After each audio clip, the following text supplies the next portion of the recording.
ஏசப்பா என்னை கூட இந்த இடத்துல ஒரு சாட்சியாக நிறுத்தினதற்காக நான் ஏசப்பாவுக்கு நன்றி சொல்கிறேன்.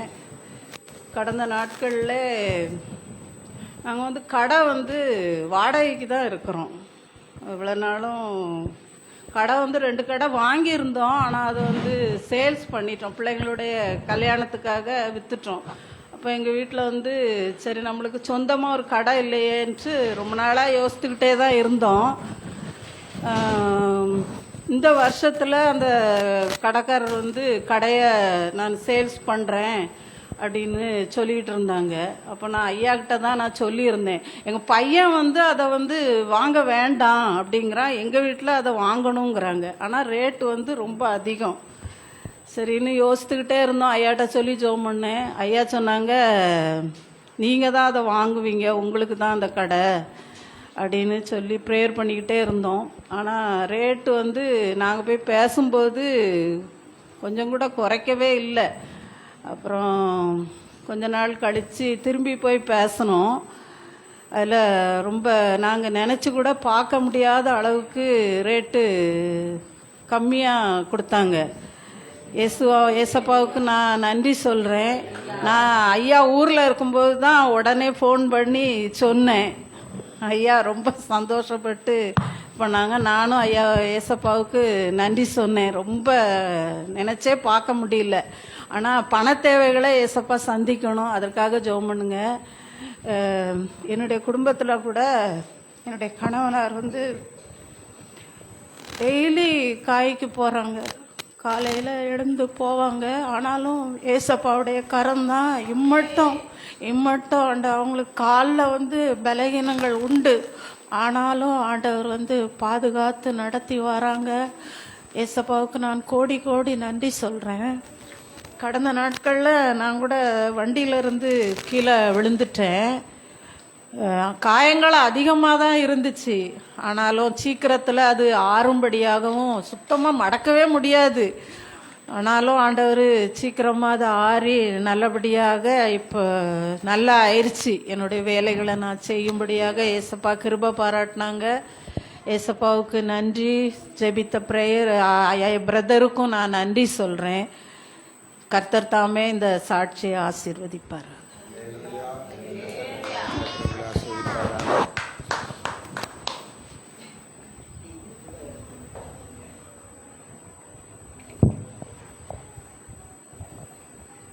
பசுத்த நாமத்துக்கு மகிமை உண்டாவதாக. ஆண்டவர் என்னையும் சாட்சியாக நிறுத்தினதுக்கு ஆண்டவர் கொடான கொடி நன்றி செலுத்துகிறேன். சாட்சின்னு சொன்னால் அது யாராலையுமே நம்ப முடியாத ஒரு சாட்சி. மாதம் எங்கள் வரும்போது ஐயா கிட்ட கண்ணீரோடு சொல்லி ஒரு வாக்கு தத்தம்லாம் சொல்லுவாங்க, சொல்லி ஜெபிப்பாங்க. கவலைப்படாத போ அப்படிம்பாங்க. அதுபடி தான் போயிட்டு இருந்தேன். ஆனால் பார்த்தீங்கன்னா ஜனவரி மாதம் மே மாதம் அந்த பொண்ணு வீட்டில் திருமணம் பண்ணுறதுக்காக சொல்லியிருந்தாங்க.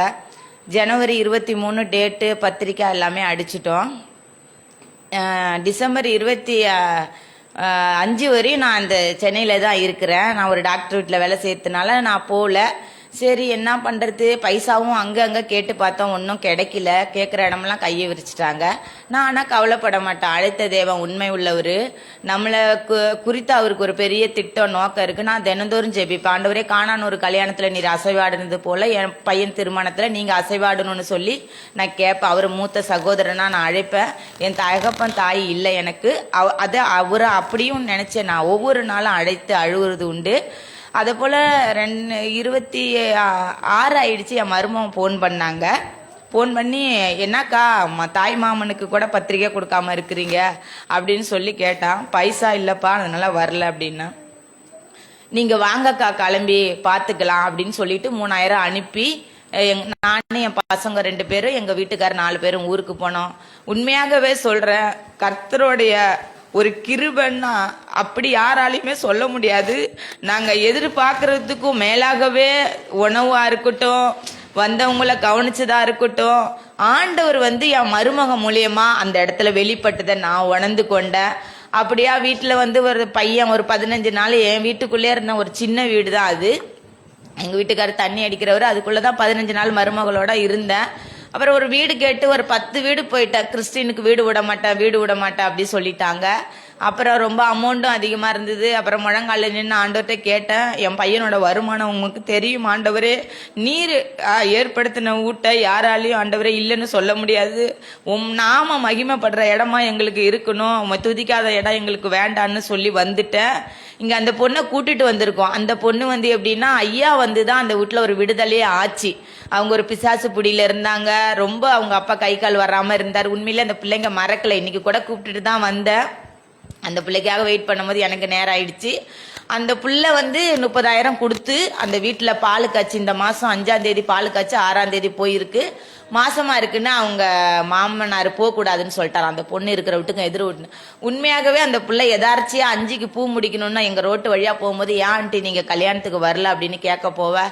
நான் என் பையன் கதையை சொல்ல, ஆண்டி இந்த மாதிரி நான் வீடு பார்த்துருக்கேன், 30,000 அட்வான்ஸ் கொடுத்துட்டேன், நீங்க அந்த வீட்டுக்கு வந்துருங்க, நான் இன்னைக்கு அட்வான்ஸை வாங்கிட்டேன்னா நாளைக்கு டோக்கன் இது போர்டு மாத்திடுவாங்க, வேற யாருன்னா வந்துருவாங்கன்னு. உண்மையாகவே சொல்றேன், அது ஒரு பிரமிக்க முடியாத ஒரு அதிசயம் தான் சொல்லுவேன். ஐயா வந்தாரு. ஐயா வந்து உள்ள நுழையும் போது ஆண்டவரோட பிரசன்னத்தை உணர்ந்து என் பிள்ளைகளுக்கு ஒரு வாக்குத்தத்தை சொல்லி ஜெபிச்சுட்டு வந்திருக்காங்க. ஆனா அவங்க பேசல, அவங்க நாவல அந்த வார்த்தை வரல. ஏசப்பா அவங்க மூலியமா அந்த வாக்கை என் பிள்ளைங்களுக்கு கொடுத்துருக்காரு, அப்படியே ஆண்டவர் நடத்தி முடிப்பாருன்னு அதையும் நான் விசுவாசத்தோட ஒவ்வொரு நாளும் ஜெபம் பண்ணிட்டு இருக்கிறேன். கர்த்தர் இப்படிப்பட்ட பெரிய காரியங்களை செய்ததுக்காக கர்த்தருக்கு கொடான கொடி நன்றி. சாட்சிகளின் நிமித்தம் கர்த்தருடைய நாமம் மாத்திரம் மகிமைப்படுவதாக. அல்லேலூயா. இந்த சாட்சிகளில் கருடைய குடும்பங்களையும் ஆசீர்வதிக்கும்படி அருமையான அனிதா தாமஸ் சிஸ்டர் ஜெபம் பண்ணுங்க.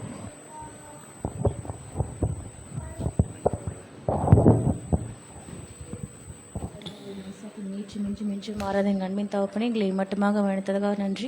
இனிவரும் காலங்கள் நீங்கள் வழித்ததுக்காக நன்றி சுவாமி. இப்பொழுது கூட ஆண்டவன் துதிக்குடி சாக்கியத்தை கொடுத்திருக்காக நன்றி ஏசப்பா. ஆண்டவரே, இதோ தேடி வந்திருக்க ஒவ்வொருத்தரும் பேப்பரை ஆசிரியத்திலும் சுவாமி உங்கள் தேவைகளை சந்தித்ததுக்காக நன்றி ஆண்டவரை. சந்தித்து போவதுக்காக நன்றி தகப்பனே ஏசப்பா. இப்பொழுது கூட ஆண்டவரை சாட்சி கொடுத்த ஆண்டவரை அவங்க 2 பேரையும் ஆசிரியத்துக்காக நன்றி சுவாமி.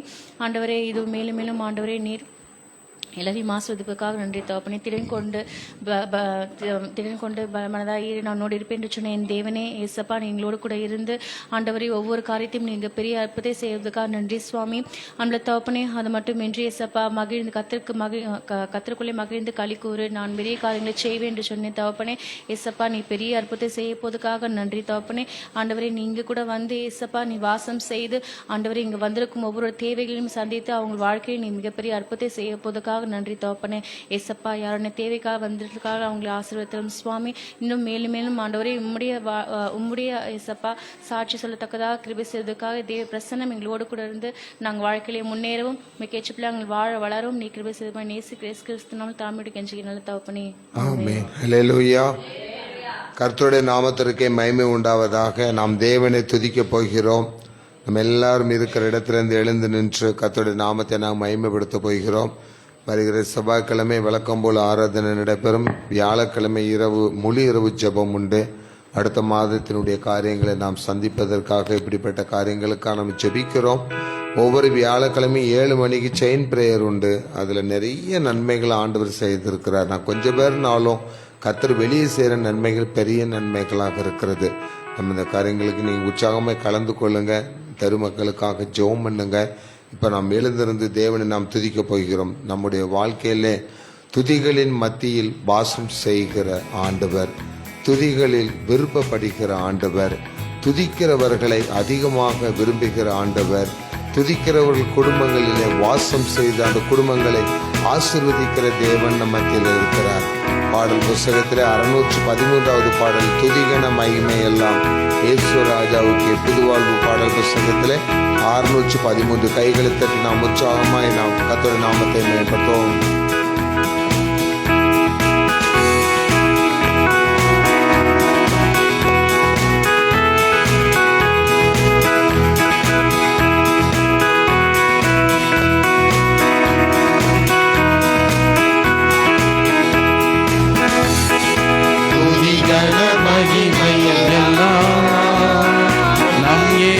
ராஜாவுக்கே துதி கன மகிமை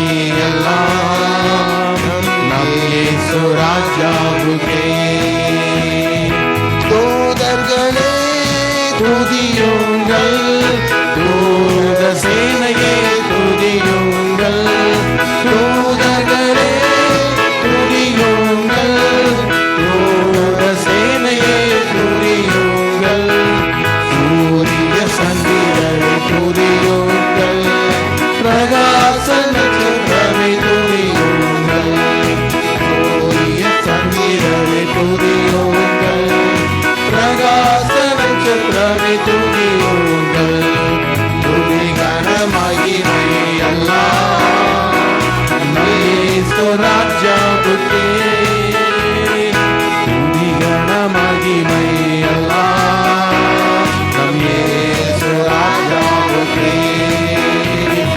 வானாதி வானங்களே துதியுங்கள், ஆகாய மண்டலமே துதியுங்கள், வானாதி வானங்களே துதியுங்கள், ஆகாய மண்டலமே துதியுங்கள், தண்ணீர் ஆழங்களே துதியுங்கள், பூமியில் உள்ளவையே துதியுங்கள், தண்ணீர் ஆழங்களே துதியுங்கள், பூமியில் உள்ளவையே துதியுங்கள். துதிகன மகிமை எல்லாம் நம் இயேசு ராஜாவுக்கே. துதிகன மகிமை எல்லாம் நம் இயேசு. வாலிபர் கண்ணீரை துதியுங்கள், வாலிபர் கன்னியரை துதியுங்கள், பெரியோர் முதியோரை கைகளை தட்டி உற்சாகமாக வாலிபர் கன்னியரை துதியுங்கள், பெரியோர் முதியோரை துதியுங்கள், பிள்ளைகளை மகிழ்ந்து துதியுங்கள், நம் இயேசுவை என்றுமே துதித்திடுவோம்.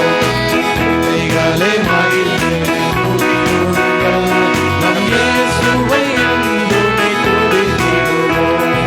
துதிகன மகிமை எல்லாம் நம் இயேசு ராஜாவுக்கே. துதிகன மகிமை எல்லாம் நம் இயேசு ராஜாவுக்கே. துதிகன மகிமை எல்லாம் நம் இயேசு ராஜாவுக்கே. துதிகன மகிமை எல்லாம் நம் இயேசு ராஜாவுக்கே. இந்த உலகத்துல நம்ம துதிப்பதற்கு இருக்கிற ஒரே ஒரு கடவுள் இயேசுராஜா மாத்திரமே. அதனாலதான் ஆண்டவர் சொன்னார், என்னுடைய நாமத்தை நான் மற்றவங்களுக்கு நான் கொடுக்க மாட்டேன், உங்க வாயிலிருந்தும் மற்ற நாமங்கள் உச்சரிக்கப்படக்கூடாதுன்னு சொல்லியிருக்காங்க. பிரியமானவர்களே, நாம துதிக்கணும் மகிமை எல்லாம் ஆண்டவருக்கு நம்ம செலுத்தி இருக்கிறோம். அதனால ஆண்டவர் சொல்லாரு, நான் உங்களை மறக்க மாட்டேன். நம்மை மறவாமல் நிறைத்திருக்கிற ஆண்டவர்.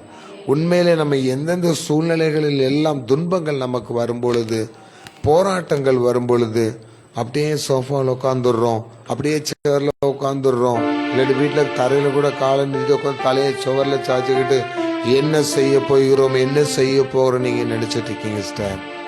ஒரே ஒரு காரியத்தை நினைச்சிடுங்க, இன்னைக்கு நீங்க கத்தரை துதிச்சிருக்கீங்க. ஆண்டவர் சொல்லுகிறார், நீ என்னால் மறக்கப்படுவதில்லை, நான் உங்களை மறப்பதில்லை. அவர் நம்மை மறக்காத ஆண்டவர். நிச்சயமாகவே உங்கள் கண்ணீர்கள், உங்களுடைய கூக்குரல், உங்களுடைய வேதனைகள் எல்லாவற்றிற்கும் ஆண்டவர் ஒரு பதில் சொல்ல போகிறார். மறவாமல் நினைத்தீரையா, நான் மனதார உமக்கு நன்றி சொல்வேன் என்று சொல்லி ஒப்பு கொடுப்போமா ஆண்டவரிடத்தில்.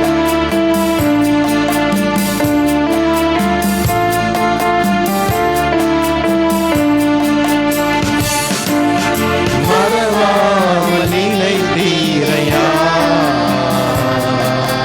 மனதார நன்றி சொல்வேன்.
சுகமானி என் குடும்ப மருத்துவ நீரே. நன்றி நன்றி ஐயா, கோடி கோடி நன்றி ஐயா. நன்றி நன்றி ஐயா, கோடி கோடி நன்றி ஐயா. குறைவுகள் அனைத்தையுமே குறைவுகள் அனைத்தையுமே மகிமையில் நிறைவாக்கினீர். குறைவுகள் அனைத்தையுமே மகிமையில் நிறைவாக்கினீர். ஊழியம் செய்வதற்கு போதுமான பணம் தந்து மீதம் மீதம் எடுக்க செய்தீர். தேவைகளிலும் அப்படியே செய்வார். ஊழியம் செய்வதற்கு போதுமான பணம் தந்து மீதம் மீதம் எடுக்க செய்வார். நன்றி செய்தீர். செலுத்துவோமா? நன்றி நன்றி ஐயா, கோடி கோடி நன்றி ஐயா. நன்றி நன்றி ஐயா, கோடி கோடி நன்றி ஐயா. தடைகளை உடைத்தீரையா, தடைகளை உடைத்தீரையா, தள்ளாட விடவில்லையே. தடைகளை உடைத்தீரையா, தள்ளாட விடவில்லையே. சோர்ந்து போன நேரமெல்லாம் தூக்கி என்னை சுமந்து வாக்கு தந்து தேற்றினீரே. சோர்ந்து போன நேரமெல்லாம் தூக்கி என்னை சுமந்து வாக்கு தந்து தேற்றினீரே. நன்றி நன்றி ஐயா, கோடி கோடி நன்றி ஐயா. நன்றி நன்றி ஐயா, கோடி கோடி நன்றி ஐயா. மனமாம நினைத்தீரையா, மனதார நன்றி சொல்வேன். மனதார நன்றி செலுத்துவோமா? என்னை மனமாம நினைத்தீரையா, மனதார நன்றி சொல்வேன். இரவும் பகலும் என்னை நினைத்து இதுவரை நடத்தினீரே. இரவும் பகலும் என்னை நினைத்து இதுவரை நடத்தினீரே. நன்றி நன்றி ஐயா, கோடி கோடி நன்றி ஐயா. நன்றி நன்றி ஐயா, கோடி கோடி நன்றி ஐயா. நன்றியோடு உங்களை நாங்கள் துதிக்கிறோம், சோதரிக்கிறோம் அப்பா. நீர் எங்களோடு வாரும், எங்களோடு பேசும். உம்முடைய வார்த்தைகள் எங்களுக்கு பிரயோஜனமாய் இருப்பதாக. உம்முடைய வார்த்தைகளை கேட்கிறவராய் மாத்திரமல்ல, நாங்கள் அதன்படி செய்ய வேண்டும் ஆண்டவரே. செய்து பெற்றுக்கொள்ள வேண்டும். நீர் அதை எங்களுக்கு கொடுப்பதற்காக சோதரன். வந்திருக்கிற ஒவ்வொருவரையும் பலப்படுத்தும். இப்பொழுது எங்களுக்குள்ள ஒரு மன ஆவி வரட்டும் அப்பா. ஒரே மனதாய் நாங்களும் துதிக்கிறோம் அப்பா. ஆவியானவரே, நீர் எங்கள் மத்தியில் இறங்கி வாருங்கப்பா. நிறைவான ஆவியானவரே, நீர் வந்தால், நிறைவான ஆவியானவரே நீர் வந்தால் இப்பொழுது எங்களுக்கு பிரச்சனைகள் எல்லாம் மாறுமப்பா. எங்கள் குறைவுகள் எல்லாம் நிறைவாகுமே ஆண்டவரேன்னு சொல்லி, ஆண்டவரே நீங்க நிறைவான ஆவியானவர் எங்களோடு வாருங்கன்னு சொல்லி ஒப்பு கொடுப்போம்மா. ஒரு சின்ன கவிதை அதில் இருக்கிறது. அவர் வந்தால் சூழ்நிலை மாறும். இன்னைக்கு நீங்க என்ன சூழ்நிலையில இங்க வந்திருக்கீங்களோ தெரியாது. நிறைய பேர் இதுல இருக்கிற, நம்ம கொஞ்சமா இருந்தாலும், ஆனா இதை கேட்டுக்கொண்டு இருக்க நிறைய பேர் குடும்பங்கள்ல நிறைய குறைவுகள் மாத்திரமல்ல சிஸ்டர், நிறைய பிசாசனுடைய கட்டுகளும் இருக்கிறது, நிறைய அசுத்தாவின் பிடிகள் இருக்கிறது. இதை கேட்டுக்கொண்டிருக்கிற அநேக குடும்பங்களிலே விடுதலை இல்லாத ஒரு வாழ்க்கை இருக்கிறது. இன்னைக்கு நம்ம இங்க துதிக்க போகிறோம். ஆண்டவரே, நிறைவான ஆவியானவரே, எங்கள் மத்தியில் இறங்கி வாருங்கள் சொல்லி துதிக்கும் பொழுது உண்மையிலே உங்களுடைய வாழ்க்கையில வனாந்தரமாய் இருக்கிற உன்னுடைய வாழ்க்கை வயல்வெளியாய் மாறப்போகிறது. அல்லேலூயா. வனாந்தரமான வாழ்க்கை வயல்வெளியாய் மாறப்போகிறது. நிறைய குடும்பங்களில் ஃபினான்ஸ் ப்ராப்ளம் இருக்குது, பொருளாதார தேவைகள் அதிகமாக இருக்கிறது. அது ஒரு வனாந்தரமாய் இருக்கிறது. எந்த வகையிலும் மரம் புரட்ட முடியல, செய்ய முடியல. ஆண்டவர் சொல்லுகிறார், அது வயல்வெளியின் ஆசீர்வாதத்தை நான் உங்களுக்கு கொடுக்க போகிறேன். நீங்கள் எதிர்பார்த்திருக்கிறது ஆண்டவர் உங்களுக்கு கொடுக்க போகிறார். ஒரு மனதை ஆண்டவரிடத்தில் ஒப்புக் கொடுப்போமா? இறைவான ஆவியானவரே, நீர் வரும்போது குறைவுகள் மாறுமே. இறைவான ஆவியானவரே, நீர் வரும்போது குறைவுகள் மாறுமே. நீர் வந்தால் சூழ்நிலை மாறுமே. முடியாததும் சாத்தியமாகுமே. சாத்தியமாக போகிறது, சூழ்நிலை நிற்க போகிறது, நிறைவேற போகிறது, தடைகள் மாற போகிறது, பலவீனங்கள் மாற போகிறது. கொடுங்க. நீர் வாருமே நிறைவே, நீ வேண்டுமே நிறைவே, நீ போதுமே ஆவியானவரே. நிறைவே, நீர் வாருமே நிறைவே, நீ வேண்டுமே நிறைவே, நீ போதுமே ஆவியானவரே. ஆந்திரம் வயல்வெளியாகுமே,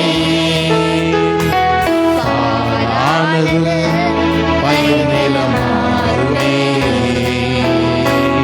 வனாந்திரம் வயல்வெளியாகுமே, காலானதும் பயிர் நிலமாகுமே. நீர் வந்தால் சூழ்நிலை மாறுமே. எல்லாரும் வலது கரத்தை மேலே உயர்த்தி முடியாததும் சாத்தியமாகுமே. நீ வந்தால் சூழ்நிலை மாறுமே. முடியாததும் சாத்தியமாகுமே. நிறைவே, நீ வாருமே நிறைவே, நீ வேண்டுமே நிறைவே, நீ போதுமே ஆவியானவரே. நிறைவே, நீ வாருமே நிறைவே, நீ வேண்டுமே நிறைவே, நீ போதுமே ஆவியானவரே. நீங்க போதும் ஏசுப்பா, நீங்க போதும். உம்முடைய நாமத்தினாலே வீடுகள் கட்டப்படும், உம்முடைய நாமத்தினாலே குடும்பங்கள் கட்டப்படும், உம்முடைய நாமத்தினாலே கடன்கள் தீர்க்கப்படும், உம்முடைய நாமத்தினாலே பலவீனங்கள் மாற்றப்படும். உம்முடைய நாமத்தினாலே குழப்பத்தோடு இருக்கிற சகோதரியே, ஆண்டவர் உன் குழப்பத்தை மாற்றி உனக்கு தெளிந்த ஒரு வழியை உண்டு பண்ணுவார். எந்தெந்த வீட்டுக்கு என்னென்ன காரியங்கள் இதுவரைக்கும் தடையா இருக்கிறதோ, எதை நீங்கள் எதிர்பார்த்திருக்கிறீர்களோ, இது எனக்கு கிடைத்தால் தான் எனக்கு நிம்மதி, அதுல பிரச்சனை வரக்கூடாது, எந்த பிரச்சனையும் வராம அது சமாதான முறையில எனக்கு நடக்கணும், நீங்க எதை நினைச்சிட்டு இருக்கீங்களோ, ஆண்டவர் சொல்கிறார், காரியத்தை நான் வாய்க்க பண்ணுவேன், காரியங்களை நான் கைகூடி வர பண்ணுவேன். நான் உன்னை விசாரிக்கிற தேவன், நான் உன்னை விசாரித்துக் கொண்டிருக்கிறேன், உன் நினைவாகவே இருக்கிறேன். நான் உன்னை எப்படி மறப்பேன்? நான் உன்னை எப்படி மறப்பேன்? உன்னை நான் மறக்க மாட்டேன். நீ என்னால் மறக்கப்படுவதில்லை. நான் உனக்கு நன்மைகளை செய்து உன்னை நான் பலப்படுத்துவேன் என்று ஆண்டவர் சொல்கிறார். கரங்களை தட்டி இயேசுவின் நாமத்தை நாம் மகிமைப்படுத்துவோம். கர்த்தர் நல்லவர், கர்த்தர் நல்லவர். ஆசீர்வதியும் ஆண்டவரே. இயேசுவின் நாமத்தில் ஜெபிக்கிறோம் பிதாவே, ஆமென். தயவுசெய்து உட்காருவோம்.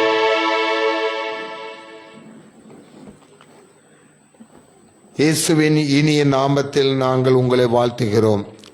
இந்த உபவாச நாளிலே ஆண்டவர் நமக்கு வைத்திருக்கிற வார்த்தை, ஒருவேளை உங்களுக்கு அது எந்த ரூபத்தில் உங்களுக்கு வருகிறதோ, எப்படி உங்களுக்குள் அது கிரியை செய்ய போகிறதோ என்பதை நாங்கள் அறியோம். ஆனால் ஒரு அழகான ஒரு முறையை ஆண்டவர் சொல்லியிருக்கிறார். நான் உங்களுக்கு செய்வதை நீங்கள் அறிய முடியாது. எந்த ரூபத்தில் எப்படி நான் உங்களுக்கு உதவி செய்ய போகிறேன் என்பதை நீங்கள் அறிந்து கொள்ளவே முடியாது. நீங்கள் அறியாத வழியிலே, உங்களால் புரிந்து கொள்ள முடியாத சூழ்நிலையிலே, நீங்கள் எதிர்பார்க்காத காரியத்தை உங்களுக்கு அவர் செய்வேன் என்று சொல்லுகிறார். அவர் செய்வார், மனிதர்கள் அல்ல. மனிதர்கள் மூலமாக, அரசாங்கம் மூலமாக, அதிகாரிகள் மூலமாக ஆண்டவர் அந்த கிரியைகளை நடப்பிக்க போகிறார்.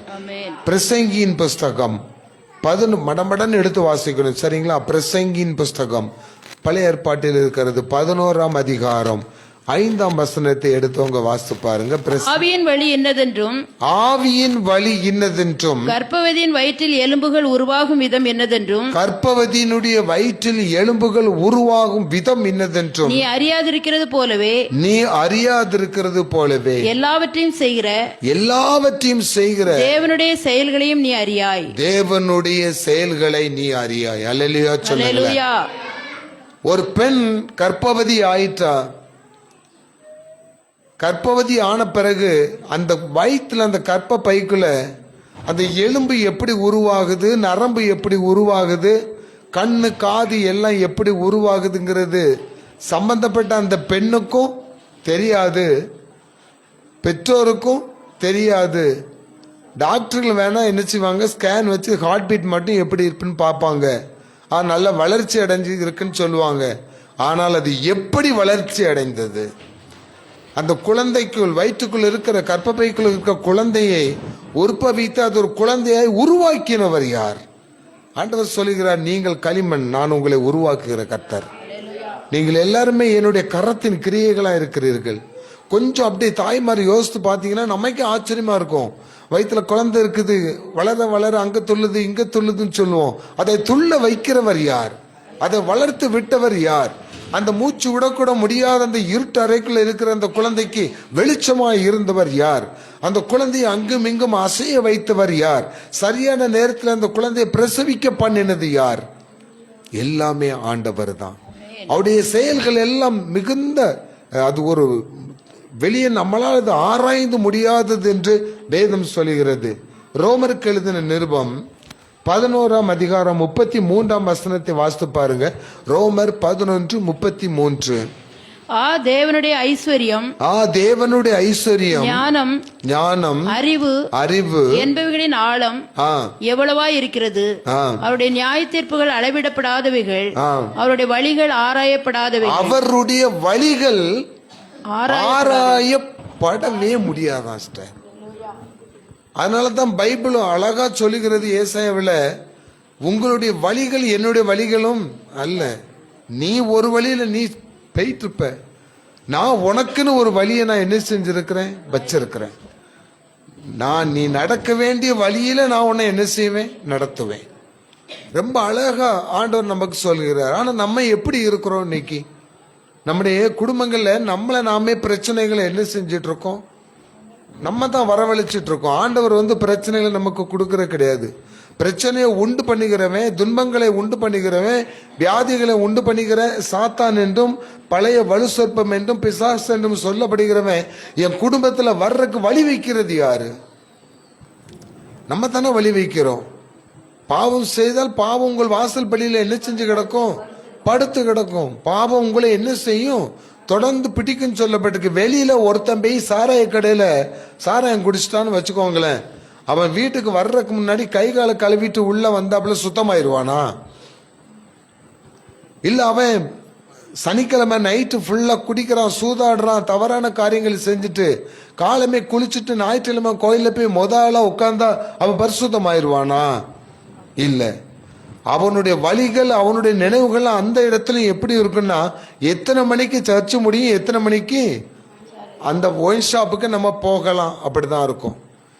இதே இது வாலிப சகோதர சகோதரிகளா இருந்தா, இந்த கால உலகத்துல பாத்தீங்கன்னா தேவனுடைய ஆலயத்திற்கு எதுக்கு வாரீங்க? கர்த்தருடைய ஆலயத்துக்கு எதற்கு போவோம்? கர்த்தருடைய ஆலயத்துக்கு போவோம் என்று சொன்ன பொழுது நான் எப்படி இருந்தேன்? மகிழ்ச்சியா இருந்தேன்னு தாவீது சொல்ற நேரம் தாவீது ஒன்றுமில்லாமல் என்ன செய்தான்? இருந்தான். ரொம்ப நெருக்கப்பட்டு ஒடுக்கப்பட்டு இருந்தான். ஆனா இப்ப காலமே 9 மணிக்கு சர்வீஸ்னா 8:50க்கு போன் வருது, கிளம்பிட்டியா அப்படின்னு. அது யாருக்கு அந்த கிளம்பிட்டியா அங்க போன்? அவங்களுக்கு தான் தெரியும், ஆண்டவருக்கும் தெரியும். இல்ல நான் இத்தனை மணிக்கு தான் வருவேன், இத்தனை மணிக்கு தான் கிளம்புவேன்னா அதுக்கு ஏற்ற மாதிரி தான் சர்ச்சுக்கு என்ன செய்யறாங்க? வராங்க. பெண்கள் பக்கத்துல பெண்கள் வராங்க, ஆண்கள் பக்கத்துல ஆண்கள் வராங்க. ஆனா மனசு, 2 பேர் மனசும் தேவனுடைய ஆலயத்துல இல்ல. இவன் மனசு அங்க இருக்கு, அவன் மனசு இங்க இருக்கு. உட்கார்ந்து இருக்கிறது எங்க? தேவனுடைய ஆலயத்துல. நீ எப்படி பரிசுத்தமாக முடியும்? எப்படி தேவனை நீங்கள் ஆராதிக்க முடியும்? எப்படி தேவன் உங்களை ஆசீர்வதிக்க முடியும்? எப்படி ஆண்டவர் உங்கள் வியாதிகளை குணமாக்க முடியும்? ஆண்டவர் எப்படி உங்களுக்கு திறந்த வாசலை உண்டாக்க முடியும்?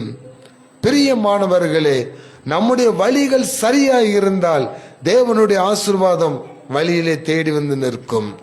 நம்முடைய வழிகள் தவறானதாய் இருந்தால் தேவனிடத்திலிருந்து எதையுமே நாம் பெற்றுக்கொள்ள முடியாது, இன்க்ளூடிங் மை செல்ஃப், என்னையும் சேர்த்து தான் நான் சொல்லுவேன்.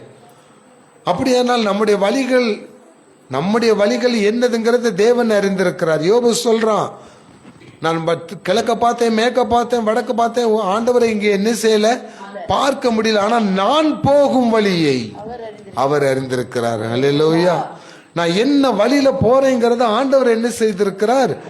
சரியா அறிந்து வைத்திருக்கிறார். பிகாஸ் நான் உன்னை என் உள்ளங்கையில் என்ன செய்திருக்கிறேன்? வரைந்திருக்கிறேன். எங்கேயும் தப்பிக்கவே முடியாது. கர்த்தருடைய பிள்ளைய ரொம்ப கண்காணிப்பாரு, தீவிரமா கண்காணிப்பா இருப்பார். ஆண்டோடைய பிள்ளைகளுக்கு தான் சொல்லியிருக்கிறார், நான் உன் மீது கண்ணோக்கமா என்ன செய்கிறேன்? இருக்கிறேன். ஆண்டவருடைய கண்கள் என் மீது வைக்கப்பட்டாதான் நான் அவருடைய நேசகுமாரான நேசகுமாரத்தை அவரோடு இருந்தாதான் உன்னை தொடுகிறவன் என் கண்மணி என்ன செய்கிறான்? தொடுகிறான். நான் வேற ஒரு நோக்கத்தோடு போய்கிட்டு என் வழியில என்ன ஆண்டவர் பாதுகாப்பாருன்னு சொன்னா நிச்சயம் அதோட பெரிய விபத்துகளை தான் நம்ம என்ன செய்ய வேண்டியிருக்கோம்? சந்திக்க வேண்டியது இருக்கும். நம்முடைய உள்ளம் பரிசுத்தமா இருந்தால்தான் தேவனிடத்திலிருந்து எந்த காரியத்தை நம்ம என்ன செய்ய முடியும்? பெற்றுக்கொள்ள முடியும். எங்களுடைய குடும்பத்துல எங்களுடைய தேவைகள் அதிகமா தான் இருக்கும், பட்ஜெட் அதிகமா தான் இருக்கும். இந்த ஏழ்மை தேவைகள் நிறைய தான் இருக்குது. ஆனா ஒவ்வொன்றுக்கும் நாங்க ஜெபம் பண்ணிட்டு இருப்போம். என்னுடைய திட்டங்கள் எல்லாம் பெருசா தான் இருக்கும். ஆனா இன்னைக்கு வரைக்கும் அந்த திட்டங்கள் எனக்கு நிறைவேறக்கூடிய வாய்ப்புக்குரிய வாசலே திறக்கப்படலை அப்படின்னு நான் நினைச்சிட்டு இருப்பேன். ஆனா ஆண்டவர் சொல்றாரு, ஏற்ற நேரம் வரும்போது அதை நான் உனக்கு செய்வேன். ஸோ அந்த ஏற்ற காலத்தை எதுக்கு ஆண்டவர் கொஞ்சம் தள்ளி வைக்காருன்னா, நானே சொல்லுவேன், இன்னும் நான் ஆண்டவரை நெருங்கி என்ன சேராம இருக்கிறேன். அநேக குடும்ப விஷயங்கள மனம் உடைந்து போகிறதுனால கர்த்தரை விட்டு கொஞ்சம் என்ன செய்யறோம்? விலகிடுறோம். நம்பிக்கை நம்ம என்ன செஞ்சிடறோம்? ஆண்டவர் நம்புறதை விட்டு கொஞ்சம் விலகுறோம். ஸோ அவர் பெண்டிங்ல வைக்கிறாரு. வெயிட். அப்ப நம்முடைய வாழ்க்கையில எப்படி இருக்குன்னா 100% ஆண்டவரை நம்ம என்ன செய்யணும்? நம்பணும். அது எந்த பிரச்சனையா இருந்தாலும் சரி. அப்போ அந்த நான் நம்புற காரியத்துல நீ எந்த வழியில போகணுங்கிற அந்த வழி ஆண்டவர் எனக்கு என்ன செய்வார்? திறப்பார். அதான் ஏசாயா சொல்லியது, கர்த்தர் தாமே தம்முடைய தூதனை முன்னாடி அனுப்பி கோணலான பாதைகளை என்ன செஞ்சிருவாராம்? செவ்வையாக்குவார்னு சொல்லியிருக்கு. யாத்திராகம் 23:20 எடுத்து வாசித்து பார்த்தீங்கன்னா, கர்த்தருடைய தூதனை உங்களுக்கு முன்னே அனுப்பி நீ போக வேண்டிய இடத்துக்கு நீ சேர்ற வரைக்கும் உங்களுக்கு முன்னாடி ஒரு தூதனை என்ன செஞ்சிருவாரு? அனுப்பிடுவாரு. 91 சங்கீதத்தை வாசித்து பார்த்தீங்கன்னா, கர்த்தருடைய தூதன் தாமே உங்கள் பாதங்கள் கல்லில் இடராதபடி உங்களை என்ன செஞ்சுட்டு போவாங்க? தங்கள் கரங்களில் ஏந்தி கொண்டு போவார்கள் சொல்லப்பட்டிருக்கு. கர்த்தர் நமக்கு பிரியமானவராய், நாம் கர்த்தருக்கு பிரியமானவராய் இருந்தால் பைபிள் சொல்லுது, ஒரு தகப்பன் தன் பிள்ளையை தோளில் சுமந்து செல்வது போல நான் உன்னை சுமந்து செல்வேன். அப்போ கொஞ்சம் அப்படி கற்பனை பண்ணி பாருங்க, இயேசு என்ன தோல்ல சுமந்துட்டு போறாருன்னா, இயேசு ஒயின் ஷாப்பு போவாரா? இயேசு ஏதாவது உலகத்தினுடைய ஆடம்பரமான காரியங்களுக்கு நம்மளை சுமந்துட்டு போவாரா? பாவம் செய்யற இடத்துக்கு என்ன சுமந்துட்டு போவாரா? இல்ல, பாவத்தில் இருக்கிறவனை மீட்டு சுமந்து கொண்டு தோளில் கொண்டு வருவார். அல்லேலூயா. அப்போ ஆண்டவர் என்ன தோளில் சுமக்கணும் சிஸ்டர். ஆண்டவரை என்ன தோல்ல சுமக்கிறதுக்கு முன்னாடி நீங்க ஆண்டவரை சுமக்கிற கழுதையா மாறணும். ஆண்டவரை முதல்ல நீங்க சுமக்கணும். நீங்க சுமக்கும் போது கழுதை மேல ஆண்டவர் ஏறி உட்கார்ந்து இருந்தாரு. கழுதை இஷ்டம் போல போகல, இஷ்டம் போல ஓடல. அது கரெக்டா எங்கெல்லாம் தனக்கு சீட்டு விரிக்கிட்டு இருக்கோ, எங்கெல்லாம் நமக்கு துணி எல்லாம் வெட்டி போட்டு பாதையை ஒழுங்குபடுத்திருக்காங்களோ அந்த பாதை வழியா தான் அந்த கழுதையும் சென்றது. அந்த கழுதையை வழி நிறுத்தினவர் ஆண்டவரே. அல்லேலூயா. இஸ்ரவேலை ஆசீர்வதிப்பதே எனக்கு பிரியமான காரியம் ஆண்டவர் சொன்னாரு. ஆனால் பிழையாம் என்கிற தீர்க்கதரிசி அந்த தரிசனத்துக்கு மாறி போகும் பொழுது அந்த வழியை அடைக்கிறவர் யாரு? ஆண்டவர் தான். அப்போ இன்னைக்கு ஒரு காரியத்தை நினைச்சிருங்க, உங்களுக்கு விரோதமா தீர்க்க தரிசனமே கூட எழும்பி இருக்கலாம். உங்களுக்கு விரோதமா வேறு விதமான காரியங்கள் பேசப்படலாம். ஆண்டவர் சொல்றாரு, அப்படி உனக்கு விரோதமா உன் குடும்பத்துக்கு விரோதமா ஏதாவது காரியம் பேசப்பட்டு அந்த காரியம் நிறைவேறுகிற போல உனக்கு தோன்றினா அந்த வழியில தேவது அப்போ தீமையை உண்டாக்குகிற வழியான காரியங்களை செய்து யோசிச்சுட்டு இருக்கும் போது தீமையை உண்டாக்குற வழி எனக்கு நேரம் வெட்டப்பட்டிருக்குன்னா அங்கே தூதனை நிறுத்தி அந்த தீமை என் குடும்பத்திற்கு வராதபடி. அதனால்தான் ஆண்டவர் சொல்லுகிறார், வாதை உன் கூடாரத்தை அணுகாது, பொல்லாப்பு உனக்கு நேரிடாது. அப்ப நம்முடைய வாழ்க்கை தேவனுடைய வழி காட்டுகிற வழியில் போகிறோமா? சத்திய வழியில் போகிறோமா? சத்தியத்தை அறிவீர்கள், சத்தியம் உங்களை விடுதலையாக்கும். அந்த நேர் வழியா நம்ம போறோமாங்கிறத சிந்திக்கணும். மூன்றாவதாக பாருங்க, ஏசாயா தீர்க்கதரிசியின் புத்தகம் 42ஆம் அதிகாரம் 16ஆம் வசனத்தை எடுத்து வாசிப்போம். குருடரை அவர்கள் அறியாத வழியிலே நடத்தி, குருடர்களை அவர்கள் அறியாத வழியிலே நடத்தி, அவர்களுக்கு தெரியாத பாதைகளில்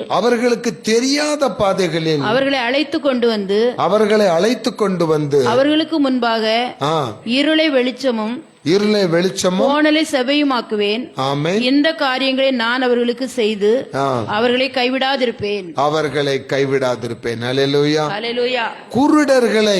குருடர்களுக்கு என்ன வழி தெரியும்?